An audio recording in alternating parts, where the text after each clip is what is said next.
وواعدنا موسى 30 ليلة وأتممناها ب10 فتم ميقات ربه 40 ليلة وقال موسى لأخيه هارون اخلفني في قومي وأصلح ولا تتبع سبيل المفسدين ولما جاء موسى لميقاتنا وكلمه ربه قال رب أرني أنظر إليك قال لن تراني ولكن انظر إلى الجبل فإن استقر مكانه فسوف تراني فلما تجلى ربه للجبل جعله دكاء وخر موسى صعقا فلما أفاق قال سبحانك تبت إليك وأنا أول المؤمنين قال يا موسى إني اصطفيتك على الناس برسالاتي وبكلامي فخذ ما آتيتك وكن من الشاكرين صدق اللہ العظیم۔ وواعدنا، اور ہم نے وعدہ دیا، موسیٰ حضرت موسیٰ علیہ السلام کو 30 لیلتاً 30 راتوں کا، وَأَتْمَمْنَاهَا، اور ہم نے ان 30 راتوں کو پورا کیا، ب10 10 راتوں کے ساتھ، فتمہ، پس پوری ہو گئی، میقات ربہ، تیرے پروردگار کی گنتی، 40 لیلتاً 40 راتیں۔ وقال موسیٰ، اور موسیٰ علیہ السلام نے فرمایا، لأخیہ، اپنے بھائی ہارون، ہارون سے، اخلفنی، تو میرا خلیفہ بن جا، فی قومی، میری قوم میں، وأصلح، اور تو اصلاح کرتے رہنا، ولا تتبع، اور تو پیروی نہ کرنا، سبیل المفسدین، فسادیوں کے راستے کی۔ ولما جاء موسیٰ، اور جب حضرت موسیٰ علیہ السلام آئے، لمیقاتنا، ہمارے وعدے کے وقت کے لیے، وکلمہ ربہ، اور کلام کیا اس سے اس کے پروردگار نے، قال، تو موسیٰ علیہ السلام نے عرض کیا، رب، اے میرے رب، ارنی، مجھے تو دکھا، انظر، میں دیکھنا چاہتا ہوں، الیک، تجھے۔ قال، اللہ نے فرمایا، لن ترانی، ہرگز تو مجھے نہیں دیکھ سکتا، ولیکن انظر، لیکن تو دیکھ، الی الجبل، اس پہاڑ کی طرف، فإن استقر، پس اگر یہ ٹکا رہا، رکا رہا، مکانہ، اپنی جگہ پر، فسوف ترانی، تو پس تو مجھے دیکھ سکے گا۔ فلما، پس جب، تجلی فرمائی، ربہ، اس کے رب نے، للجبل، پہاڑ پر، جعلہ، تو اس نے اس کو کر دیا، دکا، ریزہ ریزہ، وخرہ، اور گر گئے، موسیٰ علیہ السلام، صعقہ، بے ہوش ہو کر، فلما، پس جب، افاقہ، وہ ہوش میں آئے، قال، عرض کیا، سبحانک، تیری ذات پاک ہے، تو میں توبہ کرتا ہوں، الیک، تیرے حضور، وانا، اور میں، اول المؤمنین، سب سے پہلے یقین کرنے والا ہوں۔ قال، اللہ نے فرمایا، یا موسیٰ، اے موسیٰ، انی اصطفیتک، یقیناً میں نے تجھے منتخب کر لی ہے، علی الناس، سب لوگوں سے، بے رسالاتی، اپنی رسالت کے ساتھ، وبکلامی، اور اپنے ساتھ کلام کے ساتھ، فخذ، پس تو لے، ما آتیتک، جو میں نے تجھے عطا کیا، وکن، اور تو ہو جا، من الشاکرین، شکر گزاروں میں سے۔ یہ آج کے درس کی 3 آیات کریمہ ہیں۔ اس سے پہلے والی آیات کریمہ میں حضرت سیدنا موسیٰ علیہ السلام کی دعوتوں کا بیان تھا، ان کی نشانیوں کا بیان تھا، اور اسی کے ساتھ نہ ماننے والے فرعونی، اس کے سارے لشکر، ان کو بحیرہ قلزم میں غرق کر دیا گیا۔ یہ تفصیلات پچھلے درسوں میں ہم نے پڑھی۔ جب موسیٰ علیہ السلام، بنی اسرائیل کا دشمن، ان کی آنکھوں کے سامنے نیست و نابود ہو گیا اور ان کو آزادی مل گئی، تو بنی اسرائیل نے حضرت سیدنا موسیٰ علیہ السلام سے عرض کیا، اے موسیٰ، پہلے تو ہم غلام تھے اور ہماری آزادی کی زندگی کوئی نہ تھی، حتیٰ کہ نیکی کرنا، فرض واجب کا پورا کرنا، اس سلسلے میں بھی ہمارے لیے کوئی آزادی نہ تھی، پابندیاں تھیں۔ اب ہمارے لیے آزادی ہے، تو آپ اللہ کے حضور دعا فرمائیں کہ اللہ ہمیں کوئی کتاب عطا فرمائے جس کی روشنی میں ہم زندگی گزاریں۔ اب ہم اللہ کے حکموں کو پورا کرنا چاہتے ہیں۔ چنانچہ حضرت سیدنا موسیٰ علیہ السلام نے اللہ کے حضور عرض کیا، تو اللہ تعالیٰ جل شانہ نے حضرت سیدنا موسیٰ علیہ السلام سے فرمایا کہ آپ 30 دن کے لیے کوہ طور پہ تشریف لائیے، روزہ رکھیے اور راتوں کو عبادت کیجیے۔ مشہور یہی ہے کہ وہ پورا مہینہ ذی قعدہ کا مہینہ تھا، 1 ماہ تک حضرت نے روزہ رکھا، 1 ماہ تک راتوں کو عبادتیں کرتے رہے اور اللہ تعالیٰ جل شانہ کا قرب حاصل کرتے رہے۔ پھر جب 30 دن پورے ہو گئے تو اللہ تعالیٰ جل شانہ نے مزید 10 دن کا اضافہ کر دی، اور وہ 10 دن اسی کے ساتھ متصل آگے، ذوالحجہ کے پہلے 10 دن، پہلی 10 راتیں، ان کی بڑی فضیلت ہماری شریعت کے اندر بھی بڑی عظمت شان ہے۔ پچھلا مہینہ بھی وہ بھی محترم مہینہ ہے، ذی قعدہ کا مہینہ، ذوالحج کا مہینہ، اور خصوصاً اس کے 10 دن یہ شروع ہی سے بڑے عزت والے ہیں، احترام والے۔ چنانچہ 40 دن انہوں نے روزہ رکھا، 40 دن اللہ کی عبادتیں کرتے رہے۔ اللہ تعالیٰ جل شانہ نے تختیوں کے اوپر لکھی لکھائی ایک بڑی کتاب جس کا نام تورات ہے، حضرت سیدنا موسیٰ علیہ السلام کو عطا فرما دی۔ اس کی تفصیلات انشاءاللہ اگلے دروس میں آ رہی ہیں۔ ایک بات یہاں پر کہ 40 کا جو ہندسہ ہے یہ کیوں مقرر کیا گیا؟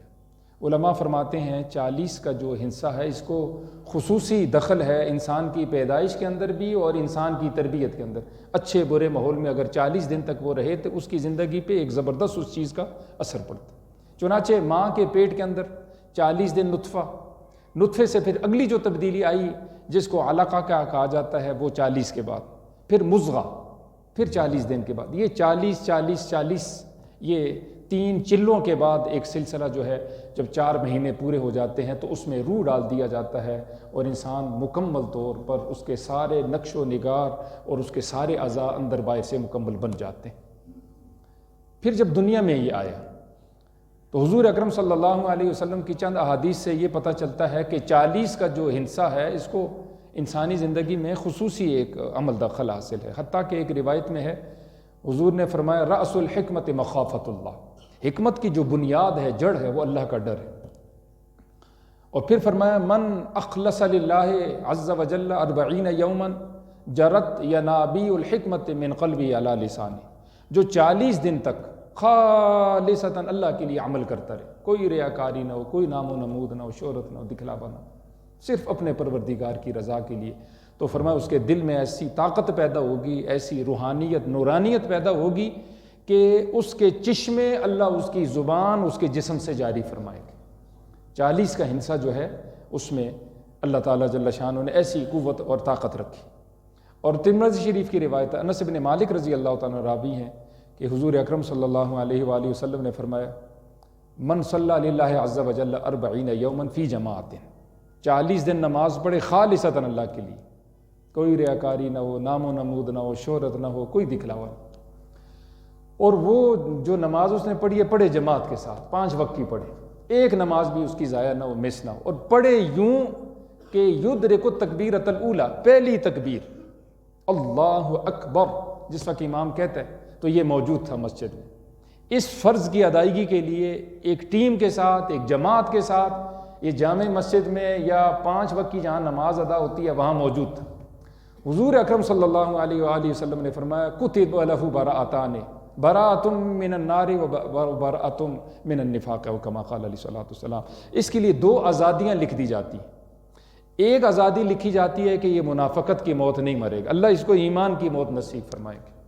دوسری آزادی لکھی جاتی ہے کہ یہ جہنم میں نہیں جا سکتا، اللہ اس عمل کی برکت سے اپنے فضل و کرم سے اس شخص کو جنت میں داخل فرما دیں۔ تو کتنی بڑی سعادت ہے جی، ہمارا آپ کا یہ ایک سلسلہ ہے اور ایک امید ہے اور توقع ہے جی، کسی طرح اللہ کرے کہ میری موت اچھی ہو جائے۔ اس کے لیے حضور اکرم صلی اللہ علیہ وسلم نے بہترین میرے آپ کے لیے یہ ایک سلسلہ رکھا ہے، اس کا اہتمام۔ وہ کتنے خوش نصیب ہیں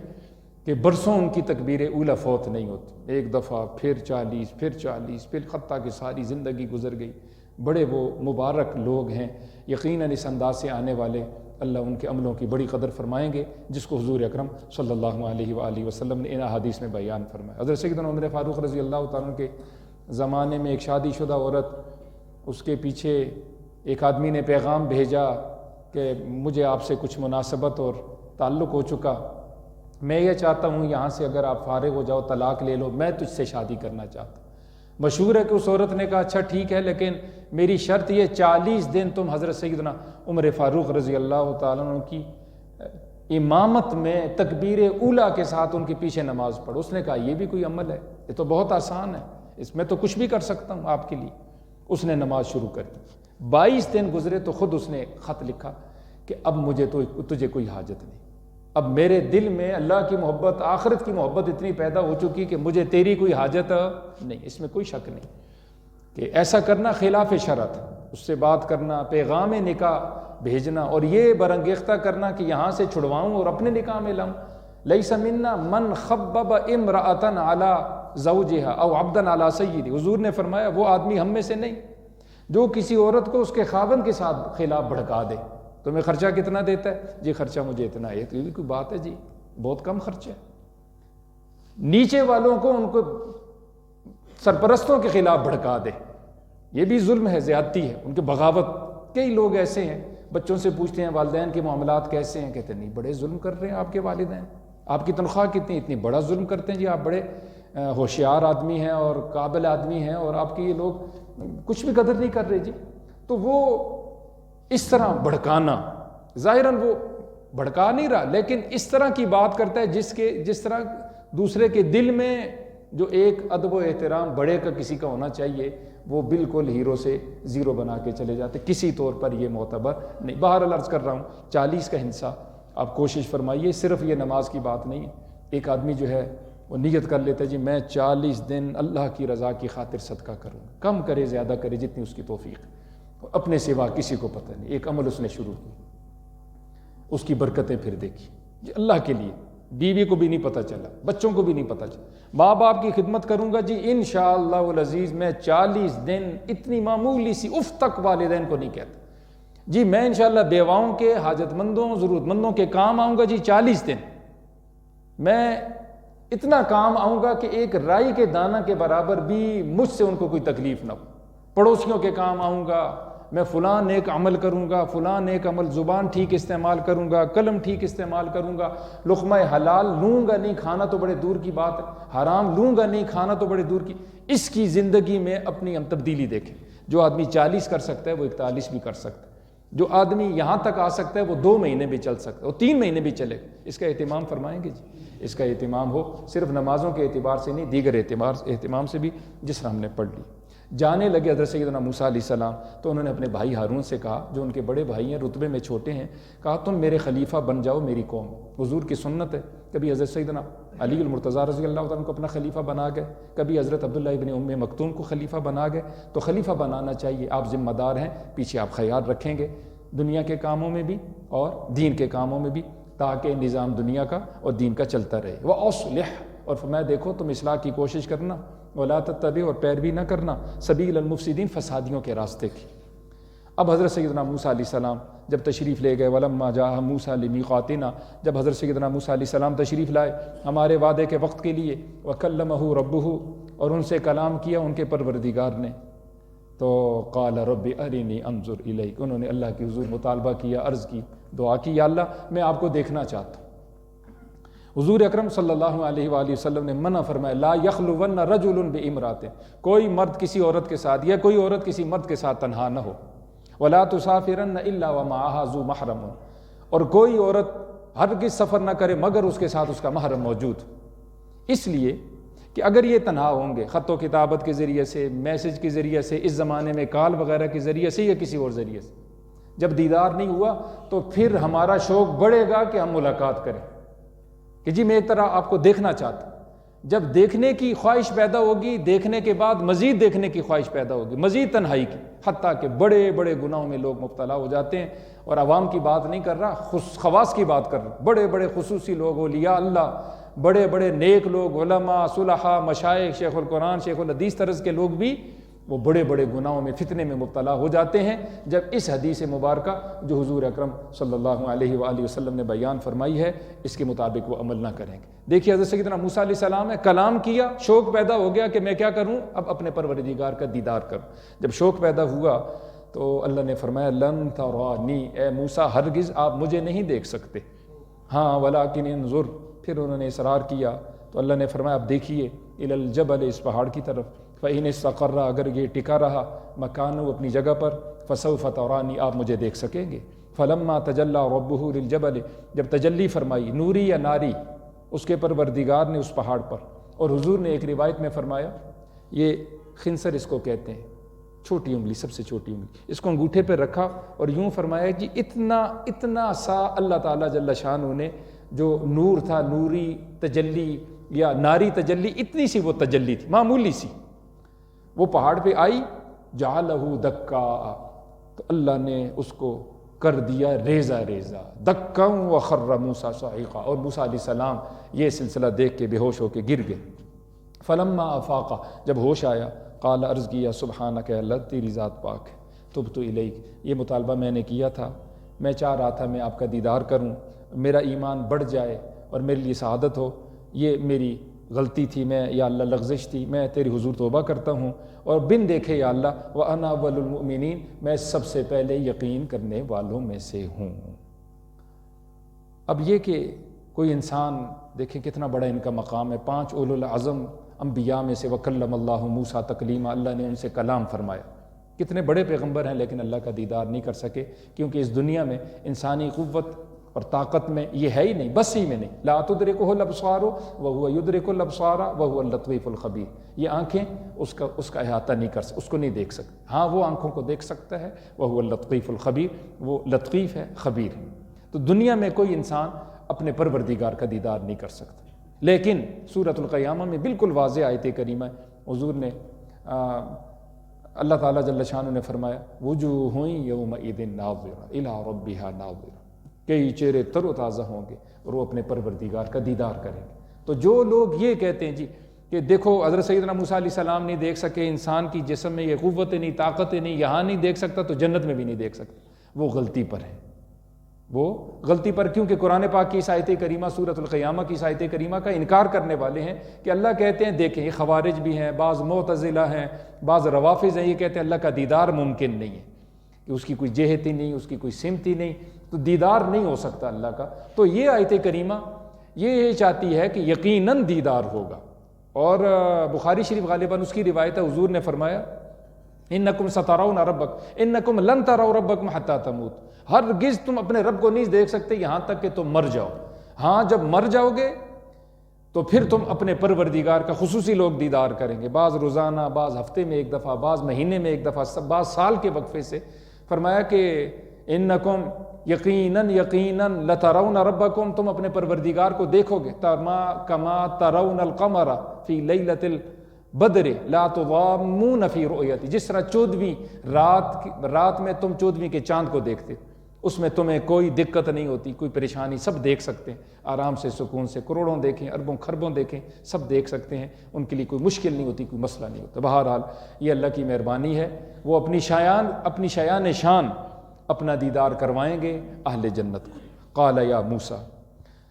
اللہ نے فرمایا موسیٰ انی اصطفیتک، میں نے تجھے چن لیا ہے، علی الناس، لوگوں سے، برسالاتی، اپنی رسالت کے ساتھ، وبکلامی، اور اپنے کلام کے ساتھ، میں نے تجھے رسالت بھی دی، اور خصوصی تیرے اوپر انعام یہ ہے کہ میں نے تیرے ساتھ کلام کیا، تجھ سے باتیں کی، فخذ ما آتیتک، آپ لے لو جو میں نے آپ کو عطا کی، یعنی کتاب، وکن من الشاکرین، اور یہ آپ پر اپنے پروردگار کا بڑا احسان ہے، اس پہ آپ شکر گزار رہی۔ آخری بات حضور نے فرمایا، اور یہ بخاری شریف کی روایت ہے، کہ قیامت والے دن جب سب لوگ بے ہوش ہو جائیں گے تو میں بھی بے ہوش ہو جاؤں گا، اور سب سے پہلے میں ہوش میں آؤں گا، اور فرمایا کہ میں جب ہوش میں آؤں گا تو حضرت سیدنا موسیٰ علیہ السلام کو دیکھوں گا کہ وہ عرش کا پایا تھامے ہوئے ہوں گے اور ہوش میں ہوں گے۔ پھر فرمایا مجھے معلوم نہیں کہ وہ مجھ سے پہلے ہوش میں آئے یا دنیا میں ایک دفعہ وہ بے ہوش ہو چکے تھے، وہ بے ہوش ہوئے ہی نہیں، یہاں تک حضور نے فرمایا۔ اور یہ اس موقع پہ فرمایا تھا جب ایک یہودی نے حضور سے آ کے شکایت کی تھی، جی آپ کا فلاں انصاری صحابی ہے، اس نے مجھے چانٹا مارا ہے، حضور نے اس کو بلایا، پوچھا کیوں مارا تم نے اس کو چانٹا؟ تو انہوں نے عرض کیا جی کہ یہ کہہ رہا تھا کہ ساری کائنات میں سب سے زیادہ فضیلت جو ہے سیدنا موسیٰ علیہ السلام کی۔ تو حضور نے جب یہ سنا تو فرمایا اس انداز سے مجھے کسی پیغمبر پر آپ ترجیح نہ دو۔ پھر اس کے بعد حضور اکرم صلی اللہ علیہ وآلہ وسلم نے یہ والی بات بیان فرمائی، یعنی مجموعی فضیلت تو حضرت محمد مصطفیٰ احمد مجتبیٰ صلی اللہ علیہ وآلہ وسلم کی ہے۔ ممکن ہے کسی دوسرے اعتبار سے کسی نبی کی فضیلت جو ہے وہ جزوی طور پر وہ زیادہ ہو، اس میں ساری علماء کا اجماع ہے، اتفاق ہے۔ اللہ سے دعا ہے اللہ ہمیں یقین عمل کی توفیق سے مالا مال فرما۔